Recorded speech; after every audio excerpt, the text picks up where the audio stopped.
আসসালামু আলাইকুম।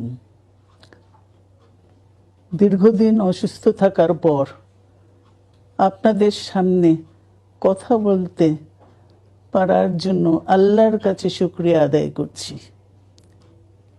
আমার কারাবন্দী অবস্থায় আপনারা আমার কারামুক্তি ও রোগ মুক্তির জন্য সংগ্রাম করেছেন, দোয়া করেছেন, সেজন্য আমি আপনাদের সকলকে ধন্যবাদ জানাচ্ছি।